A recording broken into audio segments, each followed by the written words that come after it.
vous plaît. Quitte mon canier. C'est quoi ça? Vraiment, naïveté. Naïveté. Vous évitez comment? Parce que il y a kaka et pas moi, on a une tout coutana l'inganga, mais naïveté m'a comme ça. Bon, déjà, de cela 3 jours. Ok.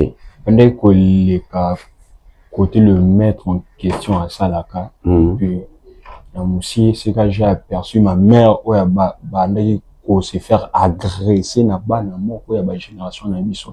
En disant que non, ma mère a comment, donc,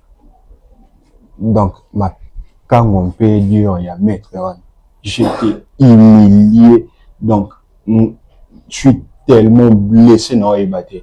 Film. Et là, il là, beau ça n'a pas na vie na.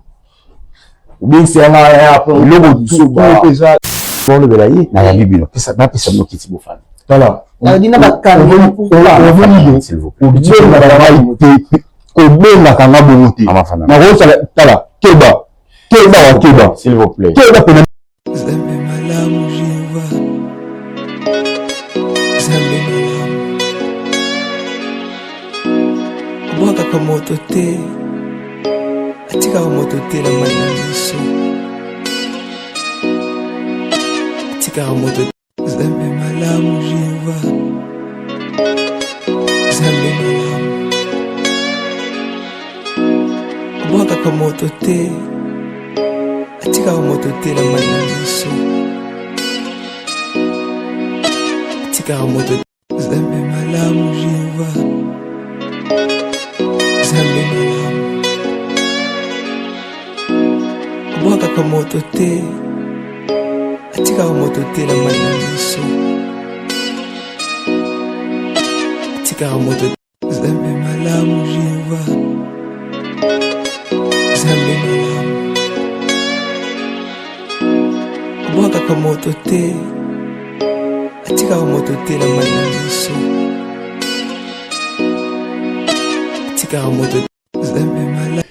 Voilà, vous êtes tellement nombreux en train de nous regarder sur le Seigneur Télévision. Merci pour la confiance, la fidélité et l'attention que vous avez vis-à-vis de nous. Je vous invite tous de s'abonner ici, de liker, de partager, de commenter nos vidéos.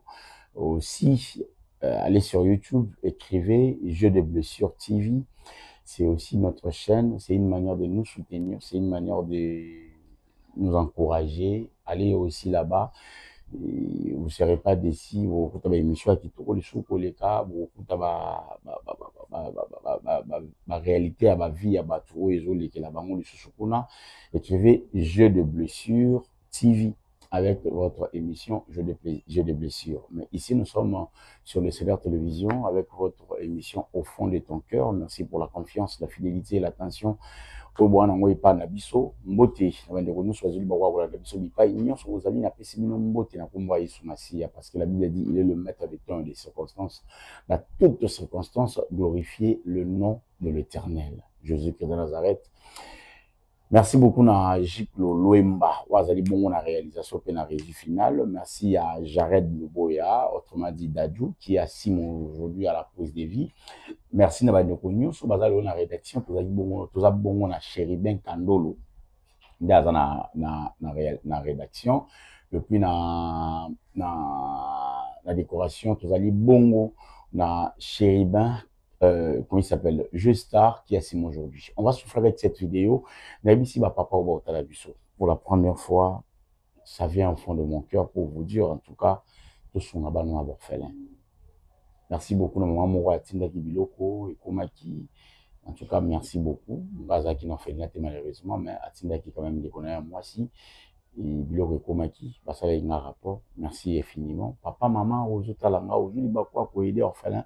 N'hésitez pas à aider l'orphelin. Tindela iloso, tindela ilipa, tindela isemul. Toi, moi, moi, tout le kotaka. A commis qu'on a 2 ans. Moi, tout le kotaka est bébé. Baboka est bébé. A commis qu'on a 2 ans. Tu vas dire qu'on met la France, mais si ça marche plus. Ça vraiment un caprice. Il faut que tu aies un peu de maman. Aide Nabino pour permettre à ces banans bien, bien, parce que la religion pure et sans tâche devant notre Père, devant notre Seigneur, consiste à celui qui assiste les orphelins et le veuve. la religion est à pire pourcentage. Si on veut sunga ba fana sunga ba veuve nzamaro kanisa yo koleka mbala ebele ndenge yo kanisa ko tsanzambe nyongo à travers cette vidéo. Regardons cette vidéo, je parle avec mes enfants, avec les orphelins, papa orphelin, je parle avec mes enfants orphelins parce que moi je suis orphelin de père et de mère. Ça date de trop longtemps. À l'âge de 8 ans, j'étais déjà orphelin. N'avez pas ces orphelins. Regardons cette vidéo, on se retrouve tout juste après. Boyebi kendenge buza awa, bogo ko mapela ministre lobi. Boyebi. Boyebi kende buza awa buza pe espoir ya lobi. Ndi buza awa ministre azali joueur Alexis Yokiap. Ndi buza awa ministre lobi azali joueur à lobby azali. Premier ministre ya lobby azali, député ya lobby azali. Ne vous sous-estimez pas. Ngai naza orphelin. Le quoi naza orphelin, c'est que naza na droit ya l'autre. Ngai na linga bio parce que naza orphelin na jawi. Papa nta kufanga akufa tika na jawi. Mama ya bisa kufia tiringa na anaji. Mama ya bisa kutunamona nakabwana ina beza. Nalinga bino d'abord parce que nayebi pasi ya kozala. Nasenga na nzambe ke papa kufa. Mama atikanga na beza. Nasenga na nzambe ke singa mama kufa azali. Azate nature ne impose à biso. Tout comme orphelin. Nature ne imposaka papa na mama bakufa. Papa azala te mama azala te. Leke se retrouva ngai na bino to orphelin. Nga papa na bino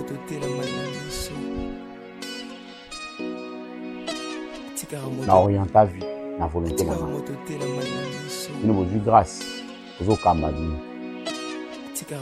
Nazo grâce pour kamba na nazaki na volonté na nga. Nakutana na bakamara na miladiama. Nakutana na bakamara ba shege. Nakutana na bakamara basala mabe. Puis na chaki na mutu na ngake lokwa papa na mama bakutana na bazaki ngape na koma bongo. Ndi ngape na nga za kulu. Zela malamu ya ulakisa bino ya classe na nzambe. À part classe na nzambe wana nzela mususu olanda. À part classe na nzambe koloba te ke naza malheureux parce que na papa te. Écriture to koma abotanga ngo. Hein?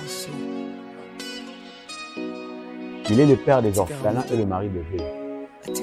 La religion pure et sans tache devant notre Père consiste à visiter les orphelins et le veuve dans leur affliction et à se préserver. C'est-à-dire, biso nde to orphelin, nzamba yebi biso.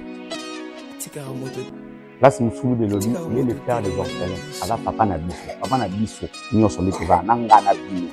On a bien naza orphelin. Nanga na bino, papa na biso ils entendent. Et on va me le bana bino à chaque. Au banane au classe. Na eli bino bakechi za. Bakechi mususu ya ifaki ya ile. Makaye za wana. Mabiki za wana. Saka na kuniza bakechi. On a connu carton, on a connu un bilamba. Oh, sous ma sac, ah ma sac, ma cahier, ma bic, ma crayon. Hein? Tout le temps en classe, tout à concentrer, tout à place déjà. Bon, place déjà. Voilà droit erreur. Hein? Voilà droit erreur.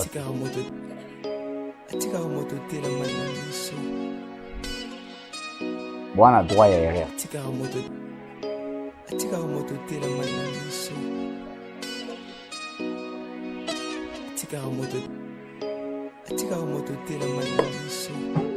Papa moko atalaki biso, mama moko atalaki biso. To prier pour to pambola bato batindeli biso biloko. Zamba pambola bango. Batindaki $1 na ye, $2 na ye. Biki na ye, po ezongisa yo classe. tosambela tokanga miso tosambela nzambe apambola papa wana na mama wana oyo akanisaki nde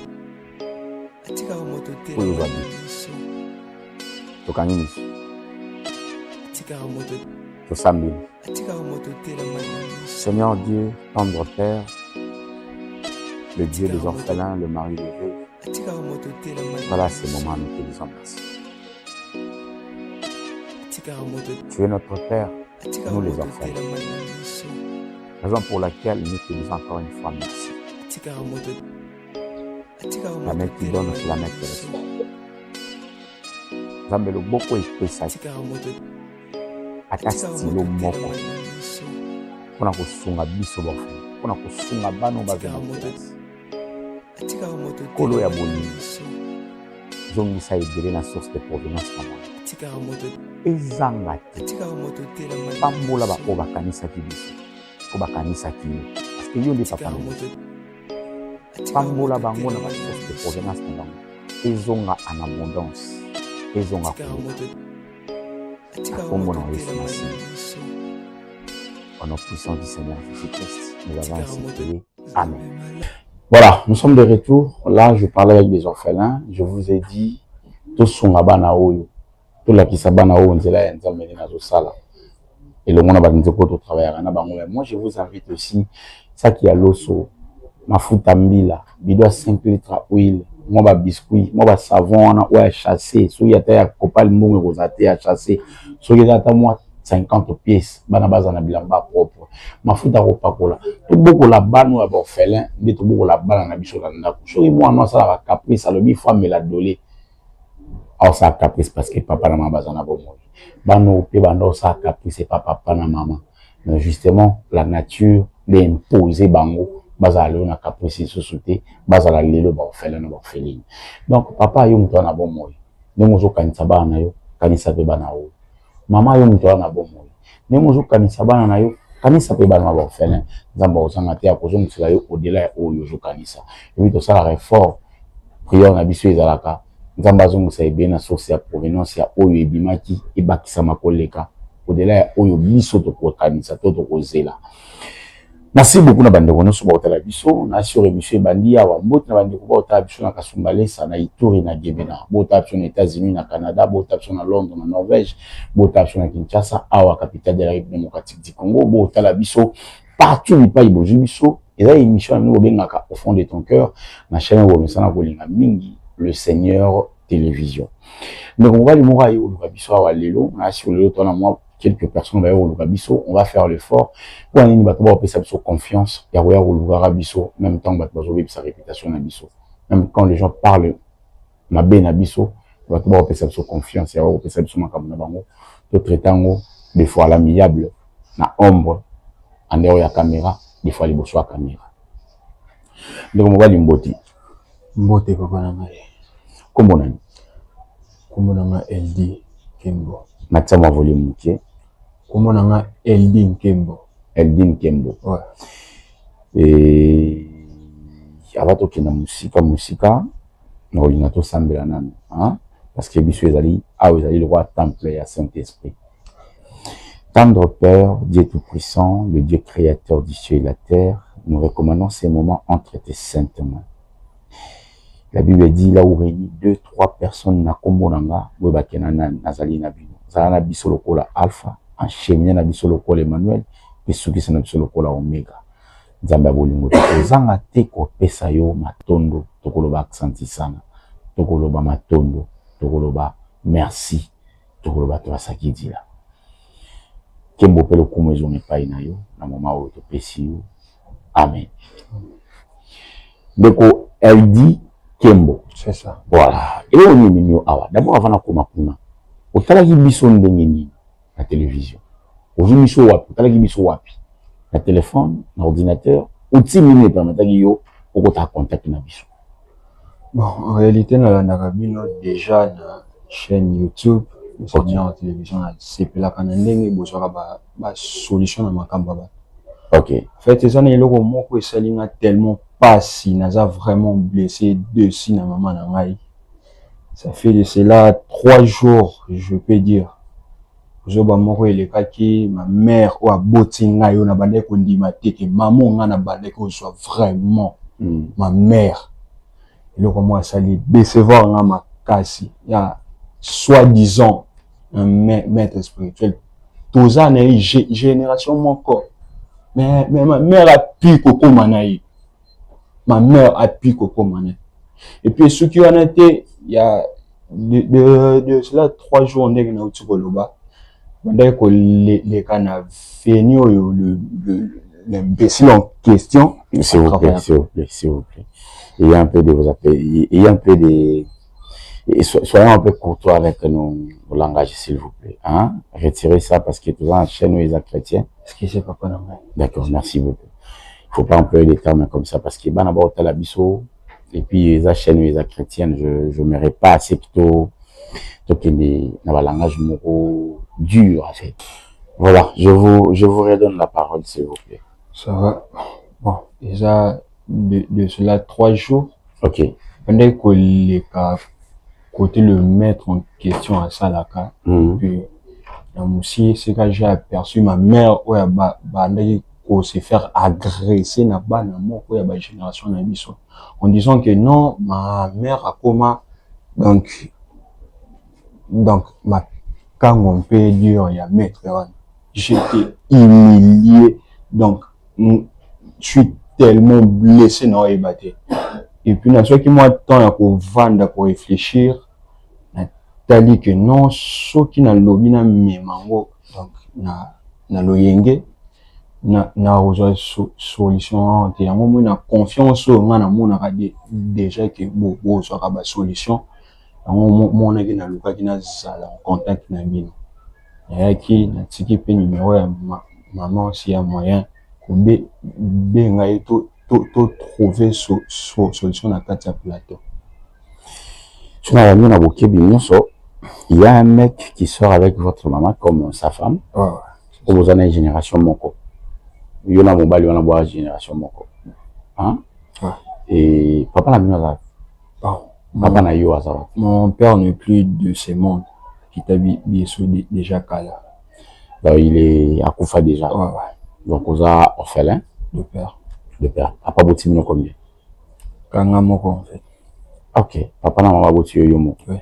Et maman, elle a eu encore des enfants ailleurs? Non. À votre sauté. Elle peut avoir quel âge votre maman, si vous estimez? Elle est déjà dans des quarantaines, je peux dire. Dans les quarantaines? Ouais. C'est-à-dire qu'elle a déjà 41 ans matin. Ouais. Et papa Koufi, a-t-il eu un âge? On a âge 10 ans. 10 ans. Aujourd'hui, tu as quel âge? Aujourd'hui, j'ai 22 ans. 22 ans. Ouais.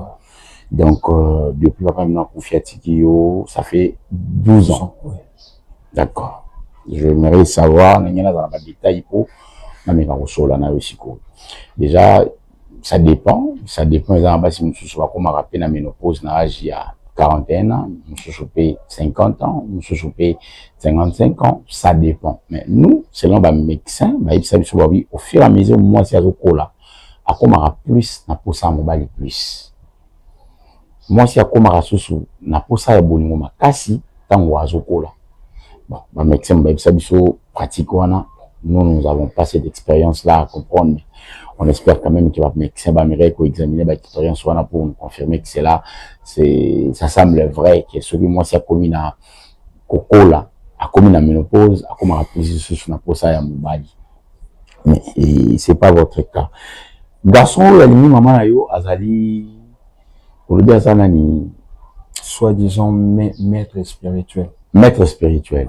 Oh là là, maître spirituel, il a tout, en fait, ça va modernisé.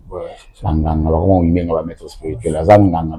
Maître spirituel, il traite des choses spirituelles. Ouais. Comment ça s'est passé à maman qu'est-ce qui s'est passé exactement?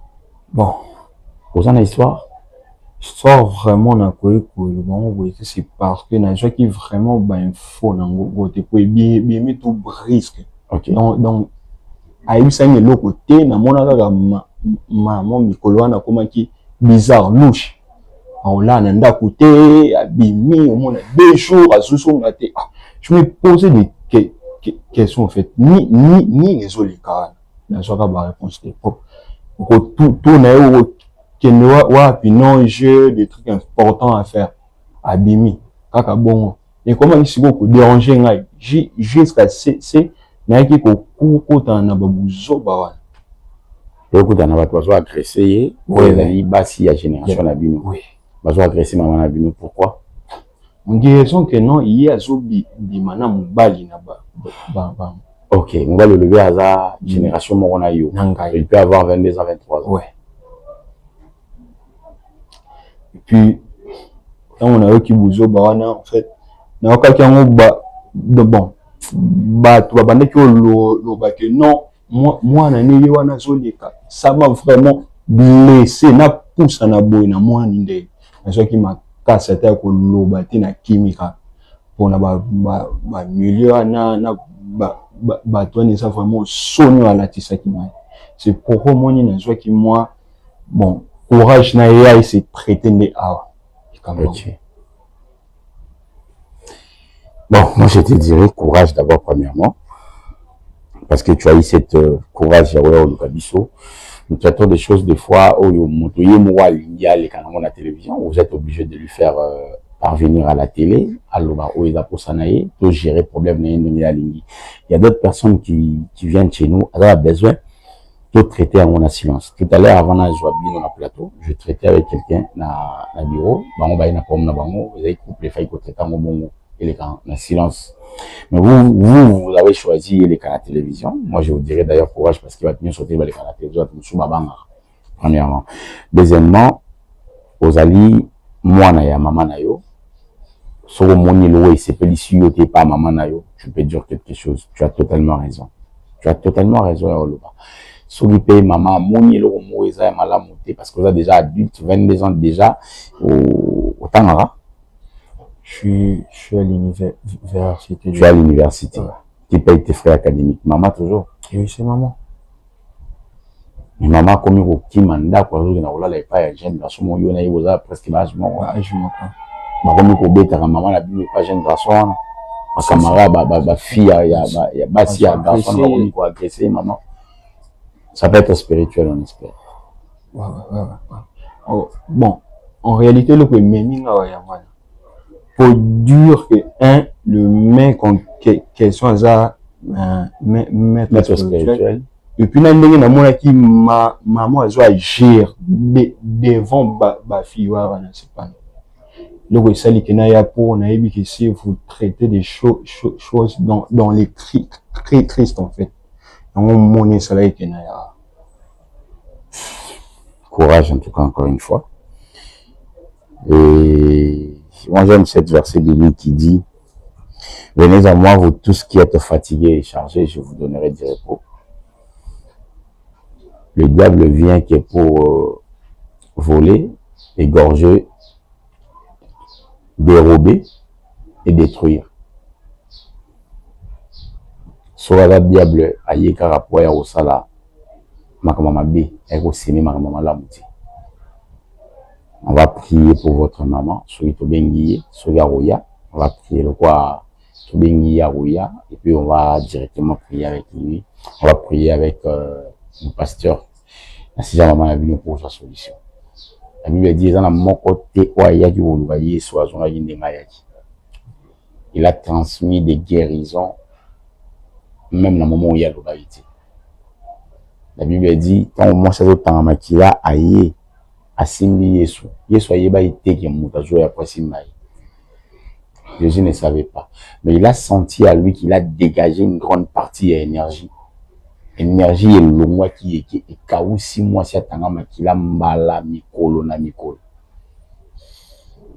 Ils ont la guérison mon chouchou là qu'on dit malayo mo. Excusez, ça ne demande même pas qu'il faut tout sambe là pour nous. Ça ne demande même pas qu'il faut ça les ensemble ba ciao le beaucoup. Crois seulement en Jésus-Christ, tu seras sauvé toi et ta famille. Hein? On va souffler avec cette vidéo.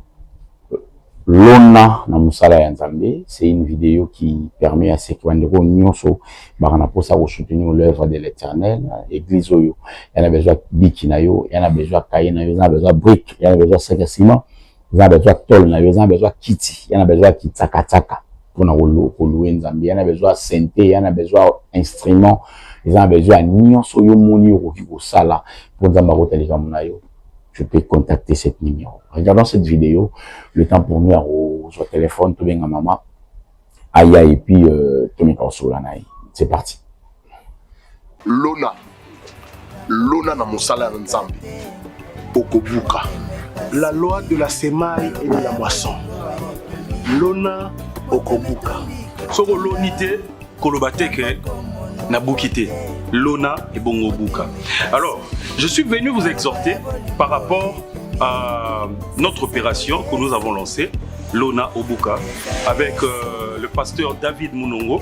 Notre église est située juste dans le triangle et à campus, quelque part à Wana. Le numéro est là, c'est Soro Bengi, Okozwa, Moko, Nabiso. Pierre Nayo, na édifice Nabiso et Rosala très important. Kota la tech non, nazana ba million té, nazana ba milliard té, avec $10, avec 5 000 francs, avec 20 000 francs, avec $20, $100, $200, ça va permettre à ce que etonga yanzambe etongama. Je suis le pasteur David, le responsable de l'église Centre chrétien Parole de vie. Qui sème peu, moissonne peu. Qui sème beaucoup, moissonne beaucoup. C'est qu'a dit la Bible. Ce qui oloni okobuka, okolonanine, tout ce qui est bien matériel, financier, et c'est le kolona. Tous en posa tol nayo, sac à ciment nayo, tous en posa cotisation nayo. Pourquoi ne pas cotonner la bise au temps? Tous en posa kit, tous en posa micro. Bien aimé, peut-être na acte kako poser ndé ko déclencher miracle nayo. Biso tolo na musala nzambe. Nzamba tika la kana nyongwa mutu teo. Voilà, nous sommes de retour après ces pauses publicitaires, je dirais bien. On parlait sur cette affaire de l'orphelinat, plutôt de l'église. Vous pouvez directement contacter notre numéro qui est là. On vous mettra directement en contact avec le pasteur, soit au routine d'appel dim nayo, plutôt au routine d'appel action de grâce nayo, au routine d'appel contribution nayo pour la construction et temple du Seigneur Jésus-Christ, autre qui nous à travers nos numéros, à travers différents numéros. Voilà. Nous avons eu beaucoup de temps à appeler cette dame, Madame Chancel, et elle nous a dit elle arrive. Le temps pour nous, peut-être, il y a osé la railler, mais je suis quand même avec elle dit, Maman Zoya, moi je me ris assez pour le nez, na calme, na respect, hein. Je me suis mis à ta place, na mon épée de douleur, on a pas sur Yozanango qui est maman, aza jeune, mais azo de m'appeler à mon balio, aza moins âgé qui est, y a mon sikapé, au besoin de presque la génération, mais azo de m'envoyer à moi, à mon bali. Je me suis mis à ta place, mais moi je te dirais, peu importe les circonstances, peu importe ma ramener sur maman au sala, aux endroits où manquer et respecter. Elle demeure ta maman, peu importe, je te dis. Hein? Ni on soit beaucoup dans la monaï, ni on soit pour sala, aza maman na yo, a otila rolunga maman non a mokilité. Ti a rokufa a osala kaka maman na yo. Jusqu'à ce que la mort vous sépare, nda longue maman na yo comme moui, yo tikali moi na ina di solo. Parce que la Bible dit, il n'y a pas de relation entre les morts et les vivants.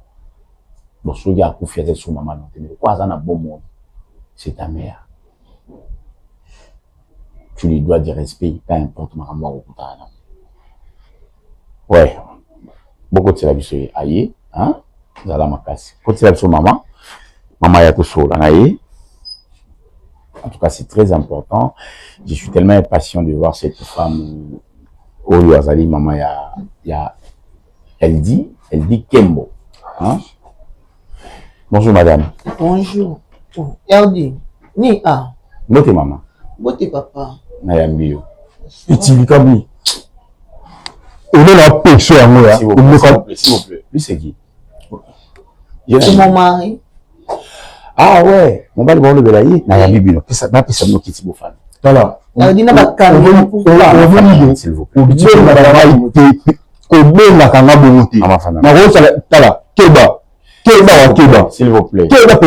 vous plaît. C'est quoi ça? C'est quoi ça? Oh, monsieur. Monsieur, s'il vous plaît. Monsieur, s'il vous plaît. Attention, s'il vous plaît. Au nom de Jésus-Christ. Ah oui, la place au sabbat aventurité. Ils attendent le Saint-Esprit. Attention. Messieurs, j'ai dit attention.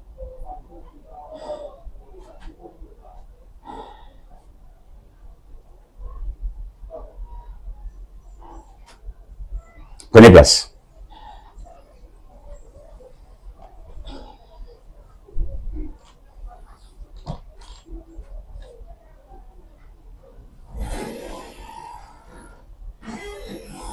Cher ami. Bébé, au salieni. On sait au bébé, moi, là, au salieni. Qu'est-ce que papa n'a pas dit? Tellement que vous savez absolument pour la téléma. Au salieni. Papa. Pardon, papa. La Bible dit, il y a un nom qui est au-dessus de tous les noms, à part au nom de Jésus, tous genoux fléchissent. Même l'esprit à ténèbres, et kumba maranasi amakola yesu masia. Vous en avez pifo morote awanesikao. La Bible dit, je vous ai donné le pouvoir de marcher sur les scorpions et les serpents. Na osé la marambo Bible lobi. Iyo na molimo no amchindoki. Iyo na molimo no akisi. Awa ngam na bengi yoti. So meki osale soit un mouvement moko oeza ya kindoki ya bonganga awanesika au père de vinao.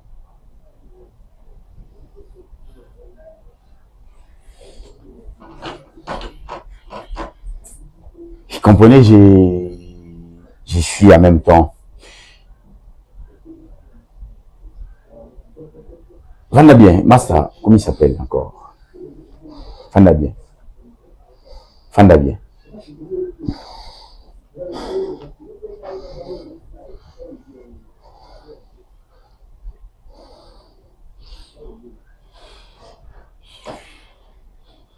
Nous avons un monsieur qui est venu nous voir, il s'appelle Eldi Kembo.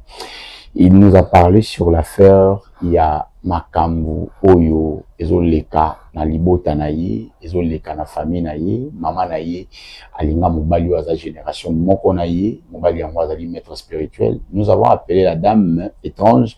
La dame est venue avec le maître spirituel à la question. Et le maître voulait nous intimider à éviter à Oezali. Nous travaillons avec la spiritualité, nous travaillons avec Jésus-Christ de Nazareth.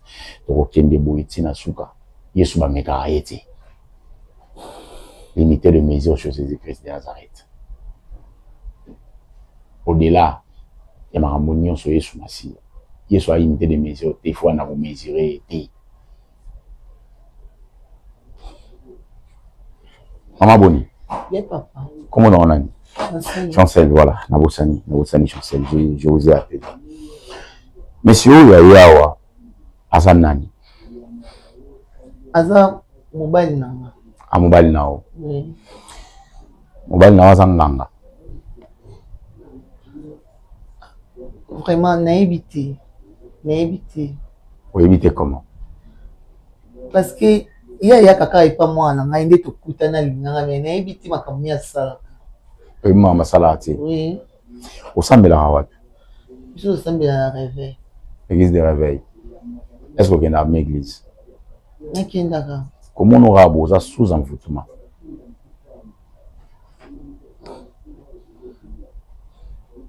Nous sommes sous envoûtement. Sous envoûtement. Ça se voit. Comment on aura besoin sous envoûtement? Moi, je comprends. Moi, je vais envoûter. Monsieur. On a ici. Même si ça s'il vous plaît, faites très attention. Faites très attention. Faites très attention. Très attention à place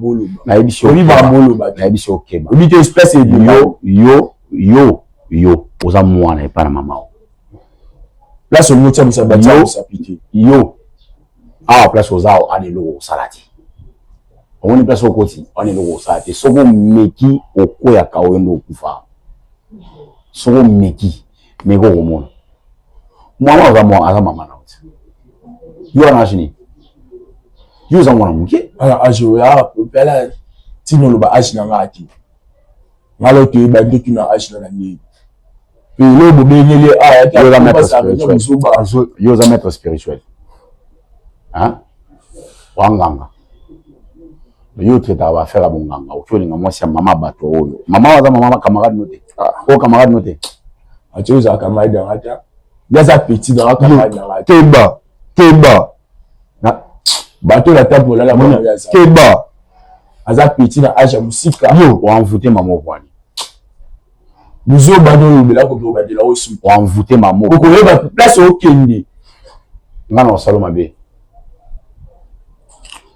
Oza atane logo salati. Monsieur Keba. Oza atane logo salati. Keba. La question pour la deuxième fois. Je te dis atane logo salati. Ah maman. Ah, atane logo. Moi monsieur banao. À toutes nos questions répondez.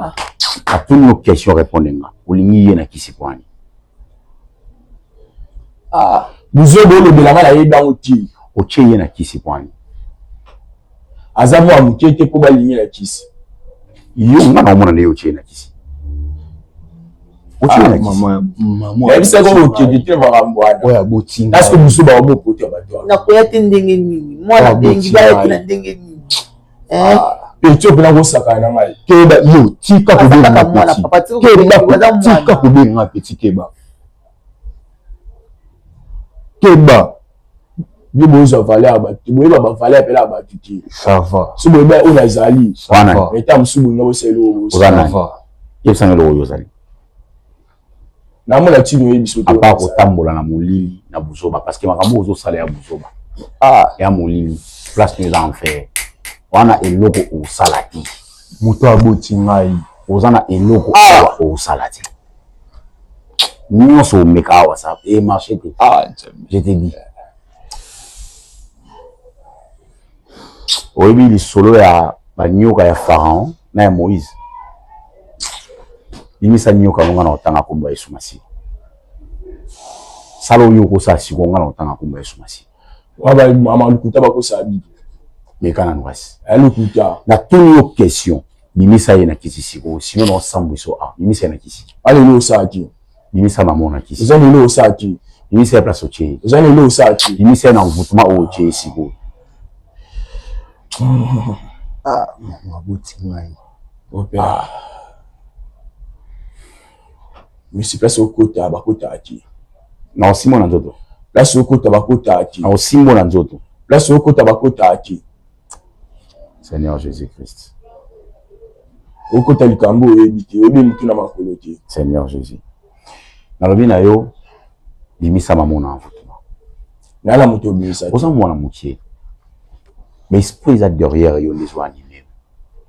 Obinga mwa mukete. Oza mwana mukie. Obinga mwa mukete bisi yo ozali mwana mukie. Mwana otobeti ne ba les maman eloko mwana osala nga yango. Ouais, que tu kiki mani na ba maman ku le penza. Ah, tambalo. Ovanda rawat. Ngaba. Ozana ndaku na yo to okota libale pa mwana o. Papa ko bien mwana ki. Naza ndaku na ngai to vanda na mwana ngai. Yinda yaka ya mwana kindaka kuna. Olali kuna lambi na sato une semaine à comprendre te. Sala ba une semaine. Oui, oui. Au sambela en église de réveil. Il faut aller dans la délivrance. Il faut aller dans la délivrance. On a sous-envoûtement. Ah, maman na ngai. Donc, il faut aller dans la délivrance. Musubu galinga ngoti. Monsieur Keba. Monsieur, mettez Keba. On est le gros saté. Keba. Ça marche pas. Monsieur, aïe spectacle là. Oyo sala ba agitation, oyo sala spectacle là. Na bengi yo.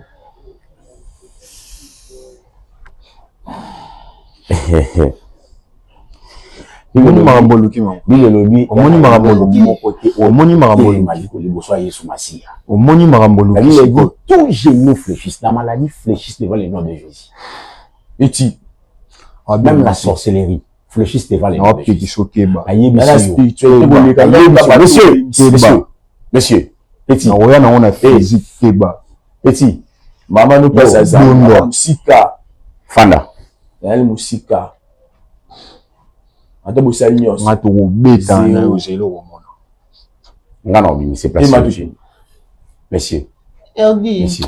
Kima to benga nongo atako. Kilima. Ko mona nga ite. Kilima.